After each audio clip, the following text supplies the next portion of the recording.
നമസ്കാരം. 2018 മധുവും 2025 റാം, അവരുടെ രണ്ടുപേരുടെയും കണ്ണുകളിൽ ഒരേ ദയനീയതയായിരുന്നു. അവരുടെ രണ്ടുപേരുടെയും മുഖങ്ങളിൽ ഒരേ നിസ്സഹായ അവസ്ഥയായിരുന്നു. സദാചാര പോലീസ് എന്ന് പറയുന്നതായിട്ടുള്ള ഒരവസ്ഥ, യഥാർത്ഥത്തിലുള്ള പോലീസിനെയും മറികടന്നുകൊണ്ട്, പ്രത്യേകിച്ച് വിവരവും വിദ്യാഭ്യാസവും ഇല്ലാത്തവർ, തൊഴിൽ പോലും ഇല്ലാത്തതായിട്ടുള്ള ചില ആളുകൾ തിന്നത് എല്ലിൻ്റെ ഇടയിൽ കുത്തുക എന്ന് പറഞ്ഞതുപോലെയുള്ള അവസ്ഥയിലായിരിക്കുന്ന സമയത്ത് പാവപ്പെട്ടവരെ ചില സാഹചര്യങ്ങളിൽ കാണുകയും ചോദ്യം ചെയ്യുകയും, തെറ്റായിട്ടുള്ളത് ചോദ്യം ചെയ്യുന്നതിൽ തെറ്റ് എന്ന് ഞാൻ പറയുന്നില്ല, ചോദ്യം ചെയ്യാം, അവിടെ പ്രശ്നമുണ്ടെങ്കിൽ ഉടൻ തന്നെ പോലീസിനെ വിളിക്കാവുന്നതുമാണ്. അവരെത്തി അതിൻ്റെ കാര്യങ്ങൾ നിയമപരമായിട്ട് തന്നെ മുന്നോട്ട് കൊണ്ടുപോകും. പക്ഷേ ഈ ചോദ്യം ചെയ്യുന്ന വേളയിലായാലും അതിനുശേഷമായാലും തെറ്റുണ്ടെങ്കിലും ഇല്ലെങ്കിലും അവരെ ക്രൂരമായിട്ട് മർദ്ദിക്കാനുള്ള അവകാശം ആര് കൊടുത്തു? അപ്പോൾ ഇതിൽ ഈ മധുവിൻ്റെ കാര്യം നമുക്കറിയാവുന്നതാണ്. എത്ര ദയനീയമായിട്ടുള്ള കാര്യമാണ് അദ്ദേഹത്തിൽ ആരോപിക്കപ്പെട്ടിരിക്കുന്നത്. അങ്ങനെയുള്ളൊരു വ്യക്തിയെ നമുക്ക് കാണാനായിട്ട് ഇടയായിട്ടുണ്ടെങ്കിൽ, അല്ലെങ്കിൽ ഭക്ഷണത്തിന് വേണ്ടി മോഷണം നടത്തിയെന്ന് പറഞ്ഞാൽ നമ്മൾ അത് കൊടുക്കുകയാണ് യഥാർത്ഥത്തിൽ ഒരു മനുഷ്യൻ ചെയ്യേണ്ട ഒരു കാര്യം എന്ന് പറയുന്നത്.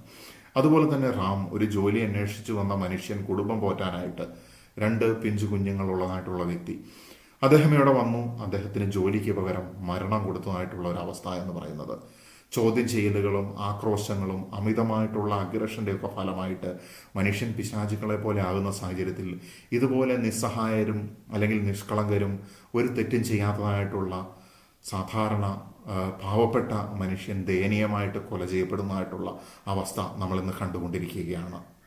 ഇത് ഒന്നിൽ നിന്ന് പഠിക്കുന്നില്ല. വേര് മോഷ്ടിച്ചു എന്ന് പറഞ്ഞ് അട്ടപ്പാടിയിൽ ആദിവാസി യുവാവിനെ മർദ്ദിച്ച് അവശനാക്കി അയാളുടെ തലയോട്ടി പൊട്ടി എന്നുള്ള ഒരു വാർത്തയാണ് ഞാനിപ്പോൾ കണ്ടത്. അപ്പോഴാണ് ഈ ഒരു വിഷയത്തെക്കുറിച്ച് സംസാരിക്കണമെന്ന് തോന്നിയത്. വ്യക്തിപരമായിട്ട് നിങ്ങൾക്കൊക്കെ ഈ സദാചാര പോലീസിൻ്റെ അനുഭവം ഉണ്ടായിട്ടുണ്ടായിരിക്കും. എന്ന് വെച്ച് കഴിഞ്ഞിട്ടുണ്ടെങ്കിൽ നിങ്ങൾ ഒരുപക്ഷെ നിങ്ങളുടെ ഭാര്യയുമായിട്ടായിരിക്കും, ചിലപ്പോൾ നിങ്ങളുടെ കാമുകിയായിട്ടായിരിക്കും, നിങ്ങളൊരു യാത്ര ചെയ്യുന്നു, ഏതെങ്കിലും ഒരു സ്ഥലത്ത് നിങ്ങൾ വാഹനം നിർത്തി, അല്ലെങ്കിൽ നിങ്ങൾ രണ്ടുപേരും അവിടെ ഇരിക്കുകയാണ്. ചിലപ്പോൾ നിങ്ങളുടെ സുഹൃത്തായിരിക്കും നിങ്ങളുടെ കൂടെ ഉണ്ടാകുന്നത്. നിങ്ങൾ ആരാണ്, എന്താണ് ഇവിടെ, എന്തിനു വേണ്ടി ഇവിടെ വന്നു, എന്തിനു വേണ്ടി ഇവിടെ വാഹനം നിർത്തിയിരിക്കുന്നു, 100 ചോദ്യങ്ങളുമായിട്ട് വരികയും അതിനു മുൻപ് നിങ്ങളെ ദൂരെ നിന്ന് ഒബ്സർവ് ചെയ്തുകൊണ്ടിരിക്കുന്നതുമായിട്ടുള്ള ചില വ്യക്തികൾ. എനിക്കും തീർച്ചയായിട്ടും ഇത്തരത്തിലുള്ള അനുഭവങ്ങൾ പല തവണ ഉണ്ടായിട്ടുണ്ട് എന്നുള്ളതാണ്. ഒരുപാട് യാത്രകൾ ചെയ്യുന്ന വേളകളിൽ ചിലപ്പോൾ നമ്മൾ മടുത്തത് കൊണ്ട് വാഹനം നിർത്തിയിട്ടിട്ടൊന്ന് വിശ്രമിക്കുകയായിരിക്കും, അല്ലെങ്കിൽ ചിലപ്പോൾ എന്തെങ്കിലും ഒരു ഭക്ഷണം കഴിക്കുകയായിരിക്കും. അത് ആരുടെയും സ്വകാര്യ സ്വത്തിൻ്റെ മുന്നിൽ കൊണ്ടുപോയിട്ടിട്ടോ ഒന്നുമല്ല. ചിലപ്പോൾ നമ്മൾ പൊതുവഴിയുടെ സൈഡിൽ പാർക്ക് ചെയ്യാൻ അനുയോജ്യമായിട്ടുള്ള സ്ഥലം ആർക്കും ശല്യമില്ലാതെയായിരിക്കും ചിലപ്പോൾ വാഹനം നിർത്തിയത്. ചിലപ്പോൾ തണൽ നോക്കി ഏതെങ്കിലും മരത്തിൻ്റെ ചുവട്ടിൽ നിർത്തിയിട്ടുണ്ടായിരിക്കും. പക്ഷെ ചില ആളുകൾക്ക് ഭയങ്കര ക്യൂരിയോസിറ്റിയാണ്. പക്ഷെ ഈ ആളുകൾ അറിയുന്നില്ല, മറ്റുള്ളവൻ്റെ സ്വകാര്യതയിലേക്കും അവൻ്റെ കാര്യങ്ങളിലേക്കും ഇത്രയും ക്യൂരിയോസിറ്റി കാണിച്ചുകൊണ്ട് നോക്കുന്ന സമയത്ത് സ്വന്തം കുടുംബത്തിൽ എന്ത് സംഭവിക്കുന്നുണ്ട്, അല്ലെങ്കിൽ സ്വന്തം കാലിൻ്റെ അടിയിലെ മണ്ണ് ചോർന്നു പോകുന്നുണ്ടോ എന്നുള്ളത്. അപ്പോൾ ഇങ്ങനെ സദാചാര പോലീസ് ആക്രമണങ്ങൾ നടക്കുന്ന സമയത്ത് ഈ ആക്രമണങ്ങൾ നടത്തിയതായിട്ടുള്ള വ്യക്തികൾ ഇന്ന പാർട്ടിക്കാരാണ്, അല്ലെങ്കിൽ ഇന്ന പ്രസ്ഥാനത്തിൻ്റെ പ്രവർത്തകരാണ് എന്നൊക്കെ പറഞ്ഞിട്ടുള്ള പ്രചാരണങ്ങൾ നടത്താനാണ് ഇവിടുത്തെ മുഖ്യധാരാ മാധ്യമങ്ങൾ ശ്രമിച്ചുകൊണ്ടിരിക്കുന്നത്.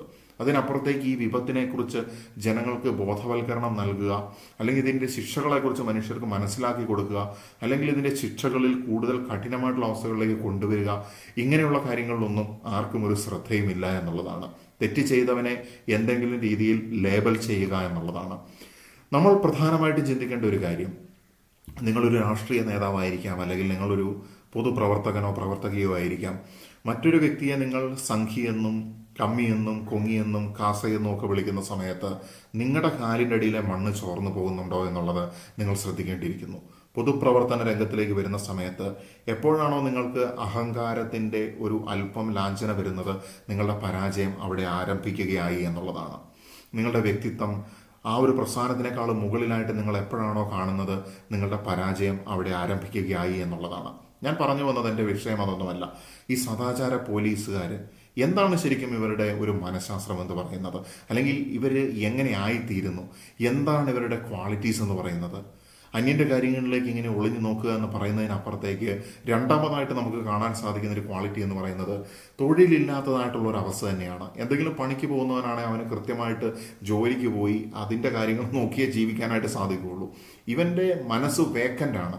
അലസൻ്റെ മനസ്സ് പിശാചിൻ്റെ പണിപ്പുര എന്ന് പറയുന്നത് അക്ഷരാർത്ഥത്തിൽ നമ്മൾ ഈ സദാചാര പോലീസ് എന്ന് പറയുന്ന ടീമുകൾ പ്രാവർത്തികമാക്കുന്നത് നമുക്ക് കാണാനായിട്ട് സാധിക്കുന്നുണ്ട് എന്നുള്ളതാണ്. ഇവർ നാട്ടുമ്പുറങ്ങളിലുണ്ട്, ടൗണുകളിലുണ്ട്, ലോക്കൽ ഏരിയാസിലുണ്ട്, എല്ലായിടത്തും എവിടെയും ഈ സദാചാര പോലീസിനെ നമുക്ക് കാണാനായിട്ട് സാധിക്കുമെന്നുള്ളതാണ്. തൊഴിലില്ലാത്ത അവസ്ഥയുടെയും അലസതയുടെയും കൂടെ മറ്റുള്ളവനെ കുറിച്ചുള്ള അമിതമായിട്ടുള്ള ക്യൂരിയോസിറ്റി. അവൻ എന്താണ്, അവൻ ആരാണ്, അവൻ വസ്ത്രം ധരിച്ചത് ശരിയായിട്ടുണ്ടോ, എൻ്റെ മതത്തിനനുസരിച്ച് അല്ലെങ്കിൽ എൻ്റെ നാട്, എൻ്റെ സംസ്കാരം. മുൻപൊരു വീഡിയോയിൽ ഞാൻ പറഞ്ഞിട്ടുണ്ടായിരുന്നു ഈ സംസ്കാരവും മതവും ഒക്കെ എങ്ങനെയാണ് അടിമകളെ സൃഷ്ടിക്കുന്നത് എന്നുള്ളത്. അപ്പോൾ അവർ ചിന്തിക്കുന്നത് അതിന് വിരുദ്ധമായിട്ട് ഇവൻ ചെയ്യുന്നുണ്ടോ, അവൻ മറ്റേ വിഭാഗത്തിൽപ്പെട്ടവനാണോ അല്ലയോ, അല്ലെങ്കിൽ ഇങ്ങനെയുള്ള കാര്യങ്ങളിൽ അമിതമായിട്ടുള്ള ക്യൂരിയോസിറ്റിയാണ് ഇത്തരത്തിലുള്ള വ്യക്തികളെ സംബന്ധിച്ചിടത്തോളം. പ്രധാനമായിട്ടും സ്വന്തം പരാജയം മറയ്ക്കാൻ വേണ്ടിയിട്ട് അമിതമായിട്ടുള്ള ധാർമ്മികത എന്ന് പറയുന്ന സംഗതിയെ ഒരു ആയുധമാക്കിയിട്ട് ഇവർ ഉപയോഗിക്കുകയാണ്. ഒരു തരത്തിലുള്ള സൈക്കോളജിക്കൽ ഡിഫൻസ് മെക്കാനിസം തന്നെയാണ് ഇവരിവിടെ ഉപയോഗിക്കുന്നത്. അവരുടെ ഇൻഫീരിയോറിറ്റി, അവരുടെ കുറവുകളെയൊക്കെ മറയ്ക്കാനായിട്ട് മറ്റുള്ളവന്റെ മേലേക്ക് അതിനേക്കാൾ മോശമായിട്ടുള്ള ഒരു കാര്യം ആരോപിക്കുക. അപ്പോൾ നമ്മൾ സോഷ്യൽ മീഡിയയിൽ ഇങ്ങനെ കോമാളിത്തരമൊക്കെ കളിച്ചിട്ട് ഒരുപാട് റീച്ച് മേടിക്കുന്ന ആൾക്കാരെ കാണാറുണ്ട്. അവർക്കൊക്കെ ഒരുപാട് തെറിവിളികളാണ് അവരുടെയൊക്കെ ഈ പോസ്റ്റുകളുടെ താഴെ കമൻ്റായിട്ടൊക്കെ നമ്മൾ കാണുന്നത്. അപ്പോൾ അവരെ കളിയാക്കുകയും തെറിവിളിക്കുകയും ചെയ്യുന്ന സമയത്ത് ഒരു പ്രത്യേക തരത്തിലുള്ള ഒരു ആനന്ദം ഒരുത്തം കണ്ടെത്തുന്നുണ്ടെങ്കിൽ അവൻ്റെ ഉള്ളിലുമുണ്ട് ഒരു കുട്ടി സദാചാര പോലീസ് ഇങ്ങനെ ഉറങ്ങിക്കിടക്കുന്നു. അതായത് മറ്റവനെ തെറിവിളിക്കുന്നു, അവനെ പുച്ഛിക്കുന്നു, അവൻ ഇങ്ങനെയാണെന്നൊക്കെ പറയുന്നു. ആ മനഃശാസ്ത്രം മനസ്സിലാക്കി മറ്റവരത് മാർക്കറ്റ് ചെയ്യുന്നുണ്ട്. അതവിടെ നിൽക്കട്ടെ. പക്ഷെ ഇങ്ങനെയൊക്കെ പറയുന്ന പ്രവർത്തിക്കുന്ന വ്യക്തികളെ സംബന്ധിച്ചിടത്തോളം അവർ ആ സമയത്ത് വേറൊരുത്തനെ ചൂണ്ടുക. അപ്പൊ ഈ പറയുന്ന വ്യക്തിക്ക് അവർ ചെയ്യുന്ന ആ ഒരു കാര്യം പോലും ചെയ്യാൻ പറ്റുന്നുണ്ടാവില്ല. ആ ഒരു രീതിയിൽ പോലും അവന് ധനം സമ്പാദിക്കാനോ കാര്യങ്ങൾ ചെയ്യാനോ പറ്റുന്നുണ്ടായിരിക്കില്ല. അപ്പോൾ അവൻ്റെ കഴിവുകേടിനെ, അവൻ്റെ പല രീതിയിലുള്ള കുറവുകളെ അവൻ്റെ ജീവിതത്തിൽ എടുത്തു നോക്കിയാൽ മറ്റവനേക്കാളും പരാജയമായിരിക്കും. അപ്പം ഇതിങ്ങനെ പ്രൊജക്റ്റ് ചെയ്യുകയാണ്. അടുത്തതായിട്ടുള്ളത് നമ്മൾ ശരി അവൻ തെറ്റെന്നുള്ളൊരു മനോഭാവമാണ്. ഞാൻ നേരത്തെ പറഞ്ഞു, ഒരു മനുഷ്യൻ വളർന്നു വരുന്ന അവൻ വിശ്വസിക്കുന്നതായിട്ടുള്ള അവൻ്റെ ആ ഒരു യാഥാർത്ഥ്യം ഉണ്ടല്ലോ, അതിനപ്പുറത്തേക്ക് ഒരു ലോകമില്ല. അങ്ങനെ ഉണ്ടെങ്കിൽ അത് തെറ്റാണ്. അതാണ് അടുത്തതായിട്ടുള്ള പ്രശ്നം. വിശാലമായിട്ടുള്ളൊരു മനസ്സില്ല. ഈ ഇസങ്ങളുടെ മോളിലേക്ക് കയറി നിന്നുകൊണ്ട് മറ്റ് ശാഖകളെ കാണാനായിട്ട് അവർക്ക് സാധിക്കുന്നില്ല. വ്യക്തികളെ മനുഷ്യരായി കാണാതെ നിയമലംഘകരായിട്ടുള്ള വസ്തുക്കളോ അല്ലെങ്കിൽ മൃഗങ്ങളെ പോലെയോ അവർ കാണുകയാണ്. മനുഷ്യനായിട്ട് കാണുകയാണെങ്കിൽ എങ്ങനെയാണ് ഈ വ്യക്തികളെയൊക്കെ തല്ലിച്ചതച്ചതുപോലെ ഒരു മനുഷ്യനെ തല്ലിച്ചതയ്ക്കാനായിട്ട് സാധിക്കുക എന്നുള്ളതാണ് എൻ്റെ ചോദ്യം. ഈ അടുത്ത് സിനിമാ താരമായിട്ടുള്ള നമ്മുടെ ഏറ്റവും പ്രിയപ്പെട്ട മമ്മൂട്ടി, അദ്ദേഹം പറഞ്ഞതായിട്ടുള്ള ഒരു കാര്യം നമ്മൾ കേട്ടിട്ടുണ്ടായിരുന്നു. മനുഷ്യർ തമ്മിൽ വിശ്വസിക്കാൻ കഴിയുക എന്നുള്ളതാണ് ഏറ്റവും വലിയ മതം എന്നുള്ളത്. രോഗങ്ങൾക്കും മഴയ്ക്കും ഒന്നും മതമില്ല എന്നുള്ളത്. മനുഷ്യർ തമ്മിലുള്ള വിശ്വാസം, മനുഷ്യർ തമ്മിൽ നിന്ന് എത്രമാത്രം അത് സാധിക്കുന്നുണ്ടെന്നുള്ളത് വലിയൊരു ചോദ്യമാണ്. അങ്ങനെ ഒരു ചോദ്യവും കൂടെ അദ്ദേഹം പറഞ്ഞ ആ ഒരു കാര്യത്തിലുണ്ട് എന്നുള്ളതാണ്.